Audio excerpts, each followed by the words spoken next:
Looks like Michael Wilson has the top ranked question, so we'll just get right into it and see what he has to say.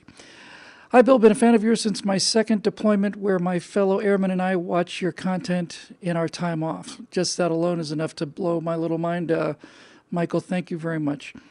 A question came up before the election that I found thought-provoking. Wouldn't it be wiser to have a male president simply due to the nature of our current enemies? I'm not saying women can't do the job, but when they're trying to fight such a radical group who sees women as less than nothings, shouldn't we have a leader that will strike fear and respect in our foes?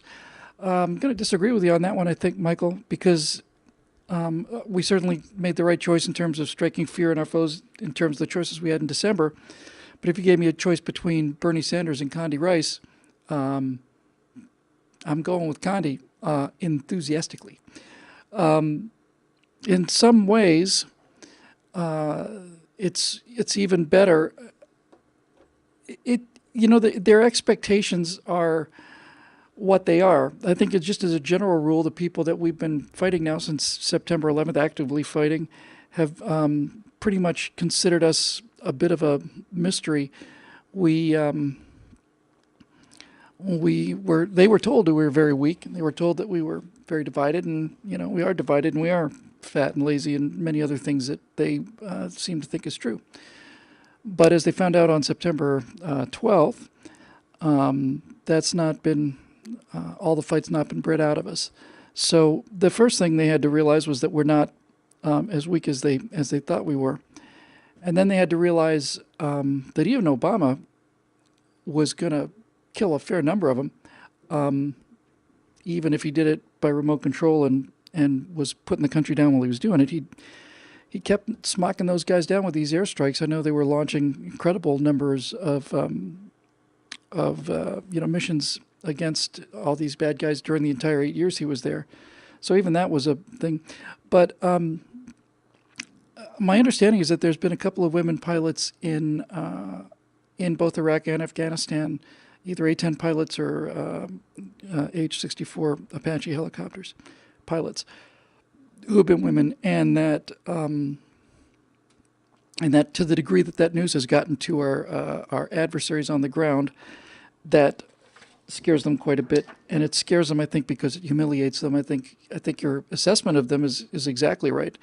I think they have such contempt for women on some level. I think the fact that if they're fighting against the great Satan and they get killed by a girl, I think that probably makes their life even less of a joy than it would be otherwise. So, I think that it's not necessarily that we need a male president to carry on this fight.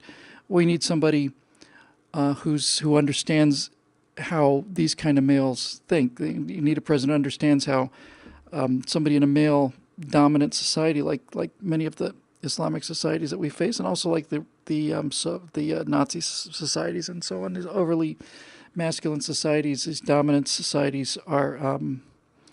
They need a certain kind of signal, and if we don't give them that signal, then it's dangerous for us. So I think, as I say, I don't think it's necessarily a male thing. I think it's a strength thing.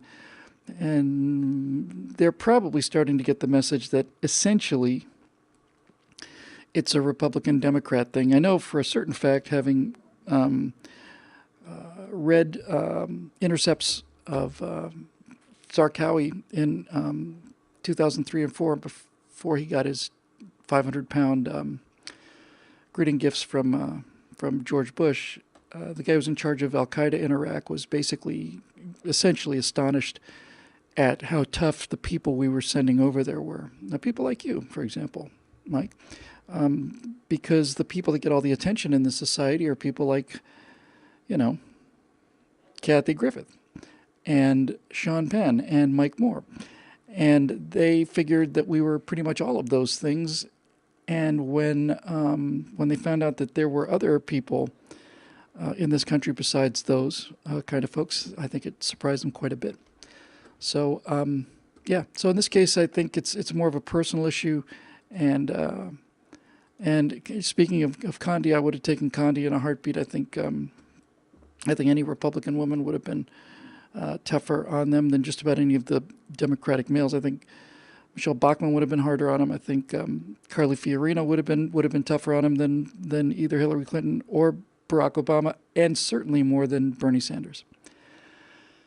So I hope that answers that for you. Moving down the list here. Wait a minute.